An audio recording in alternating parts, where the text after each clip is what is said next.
સમાચારોમાં હું છું આપની સાથે હિરલ મહેતા। ઉત્તરાખંડથી સમાચાર। બડકોટમાં વાદળ ફાટ્યું છે। બડકોટ યમુનેત્રીના રસ્તા ઉપર વાદળ ફાટ્યું હતું। બલીગઢમાં વાદળ ફાટતા નિર્માણાધીન હોટેલને મોટું નુકસાન પહોંચ્યું છે। નિર્માણાધીન હોટેલની સાઇટ પર કામ કરતા શ્રમિકો ગુમ થયાના અહેવાલ સામે આવી રહ્યા છે। કામ કરી રહેલા 8 થી 9 શ્રમિકો ગુમ થયા છે।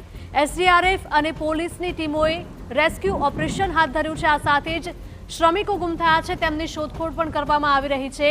ચારધામ યાત્રા 24 કલાક માટે અટકાવી દેવામાં આવી છે। તો મહત્વના સમાચાર ઉત્તરાખંડથી સામે આવ્યા છે। અહીંયા ભારે વરસાદના કારણે સ્થિતિ વધારે ને વધારે વિકટ બની રહી છે। બડકોટથી આ દ્રશ્યો સામે આવ્યા છે કે જ્યાં વાદળ ફાટ્યું હતું। બડકોટ યમુનેત્રીના રસ્તા ઉપર વાદળ ફાટ્યું હતું। બલીગઢમાં વાદળ ફાટતા નિર્માણાધીન હોટેલને મોટું નુકસાન પહોંચ્યું છે। નિર્માણાધીન હોટેલની સાઇટ પર કામ કરી રહેલા મજૂરો પણ ગુમ થઈ ગયાના અહેવાલો સામે આવ્યા છે। તો કામ કરી રહેલા 8 થી 9 શ્રમિકો ગુમ થયા છે જેમની શોધખોળ કરવામાં આવી રહી છે। એસડીઆરએફ અને પોલીસની ટીમો દ્વારા સતત રેસ્ક્યુ ઓપરેશન કરવામાં આવી રહ્યું છે। આ સાથે જ ગુમ થયેલા લોકોની પણ શોધખોળ કરવામાં આવી રહી છે। તો ચારધામ યાત્રા 24 કલાક માટે અટકાવી દેવામાં આવી છે।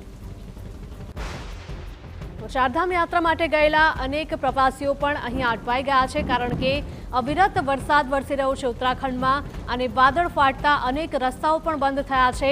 અહીંયા સતત ભૂસ્ખલનના પણ સમાચારો સામે આવી રહ્યા છે। બડકોટથી સમાચાર સામે આવ્યા છે। અહીંયા વાદળ ફાટ્યું। બડકોટ યમુનોત્રીના રસ્તા ઉપર વાદળ ફાટ્યું હતું। બલીગઢમાં વાદળ ફાટતા નિર્માણાધીન હોટેલને મોટું નુકસાન પહોંચ્યું છે। નિર્માણાધીન હોટેલની સાઇટ પર કામ કરતા શ્રમિકો ગુમ થયા છે।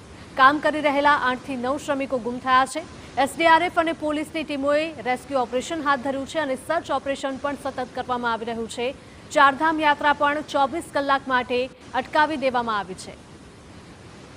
ઉત્તરાખંડથી આ સમાચાર સામે આવ્યા છે। અહીંયા અવિરત વરસાદ વરસી રહ્યો છે।